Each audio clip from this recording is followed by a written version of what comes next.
has happened in the past 2 years. I'm not a politician, so I'm not speaking like one, but a lot has happened.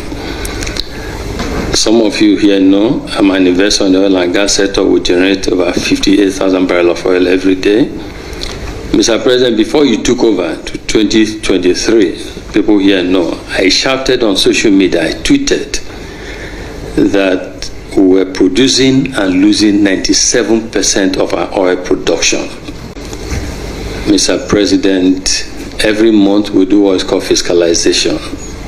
Last month, for month of June, and let's say Energy will know this, we got 98%. So 2% loss is significant. People don't know this, but it takes time for people to know what's going on. From 97% theft to 98% profit, Elumelu drops a truth bomb on Tinubu's administration.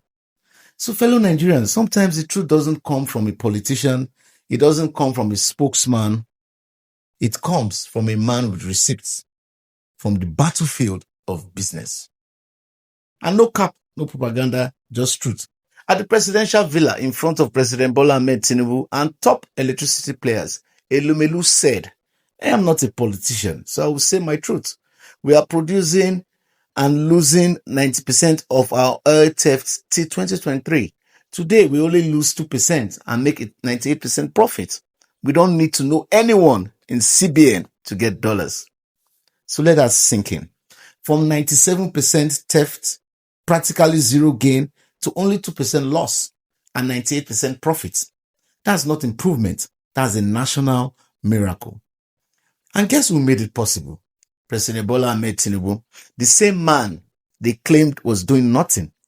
The same administration that the whalers swore would crash the system. But the facts are clear. Even the billionaires are testifying. Let's break it down for the streets. Before Tinubu, oil theft was bleeding the nation dry. FS access was a game of who you know in CBN.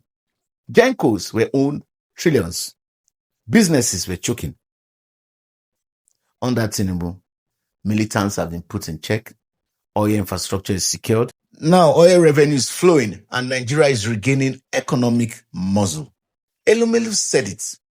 And Boa Group had also confirmed it earlier. You can now get Forex without knowing anybody in CBN. Yes, the hardship is real, but the system is resetting. From chaos to control, from FX racketeering to open access, from oil thieves to oil profits. And now the federal government is auditing 4 trillion in unpaid debts to Gencos to clean up the power sector. That means better generation, fewer blackouts, and more jobs in the long run. This is not a time for noise. This is a time to look at the direction, not just the discomfort. Because if we can go from 97% oil theft to 98% profit in just 1 year, then you can imagine what we can gain in 3 more. The foundation is set. Trust the process. The renewed hope is not a slogan, it's a system overhaul. And even the billionaires are admitting to it. So this has been Truth Unveiled. Stay woke, stay wise. My name is Osigwa Moikiroda, and I am the principal and CEO of Bush Radio Academy.